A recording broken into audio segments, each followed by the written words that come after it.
Praise the Lord. കർത്താവിൻ്റെ ധന്യതിരുനാമം ഈ പ്രഭാതത്തിൽ മഹിമപ്പെടുമാറാകട്ടെ.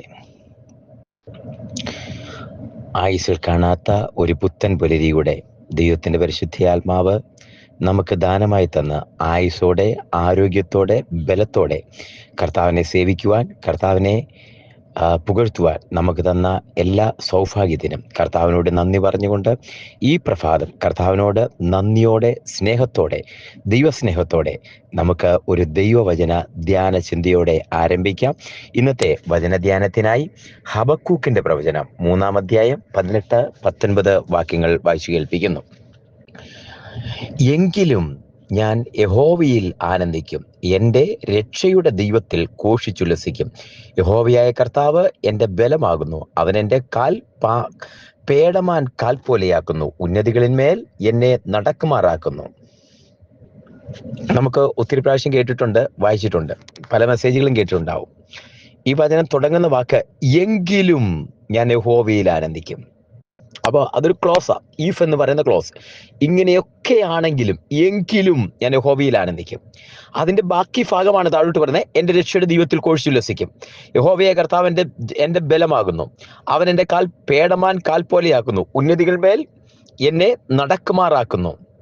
അപ്പോൾ എങ്കിലും ഞാൻ യഹോവയിൽ ആശ്രയിക്കും എന്ന വചനത്തിനകത്ത് ഒരു ആ എങ്കിലും എന്ന് പറയുക കുറച്ച് മുൻപോട്ടുള്ള കുറച്ച് കാര്യങ്ങളുണ്ട്. കുറച്ച് കാര്യങ്ങൾ ഉള്ളത് കൊണ്ടാണ് എങ്കിലും. ഇങ്ങനെയൊക്കെയാണ് സാഹചര്യങ്ങൾ.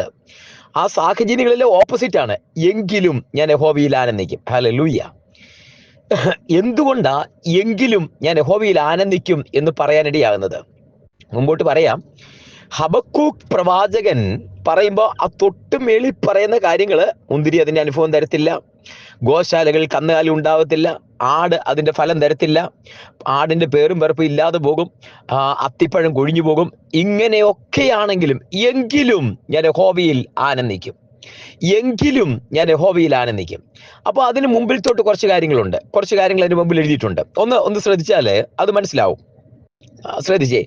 ഹബക്കൂക്ക് എന്ന് പറയുന്ന പ്രവാചകൻ 1-ാമത്തെ അധ്യായത്തിൽ പറയുമ്പം, അയ്യോ യഹോവയോട് ഞാൻ അയ്യം വിളിക്കുന്നു, ഞാൻ എത്രത്തോളം നിലവിളിക്കുകയും നീ കേൾക്കാതിരിക്കുകയും ചെയ്യും. ഞാൻ യഹോവയോട് നിലവിളിക്കുന്നു, അയ്യം വിളിക്കുന്നു, പക്ഷേ കർത്താവ് കേൾക്കുന്നില്ല.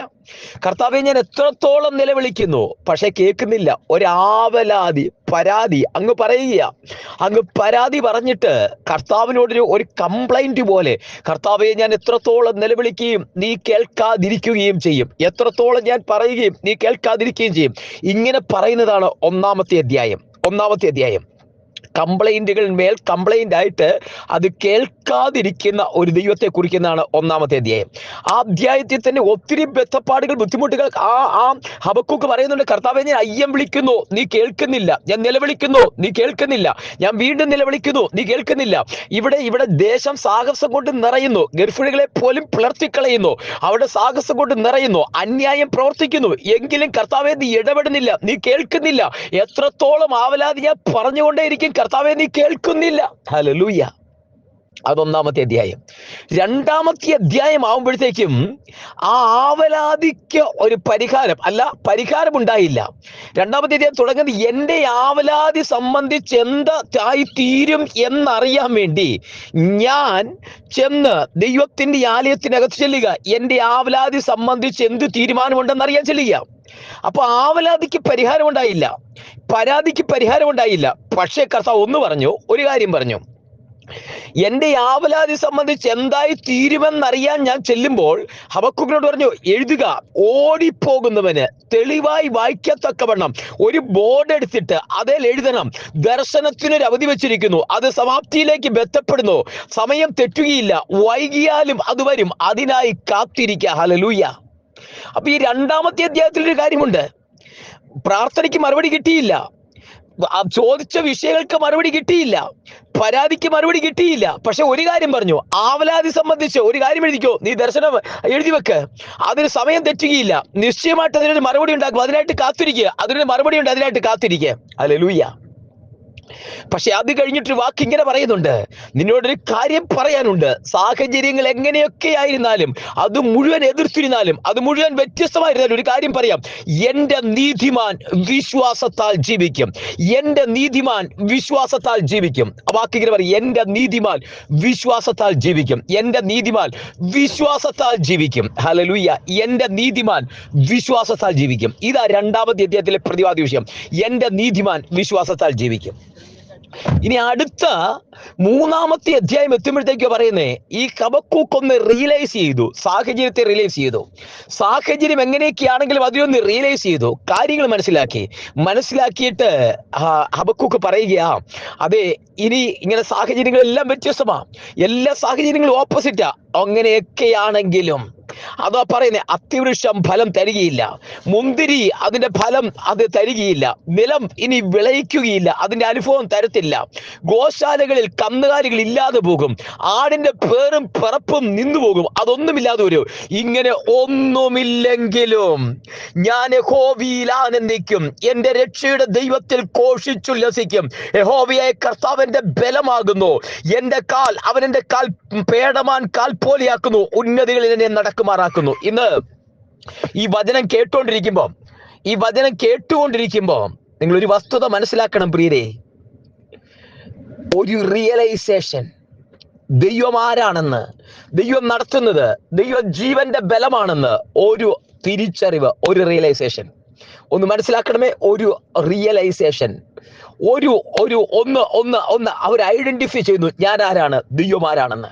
ഒന്നാമത്തെ അധ്യായത്തിൽ ഒരുപാട് പരാതിയുമായിട്ട് തുടങ്ങിയ മനുഷ്യൻ അവസാനിക്കുമ്പോൾ ഈ മൊത്തത്തിൽ വ്യത്യസ്തനായി.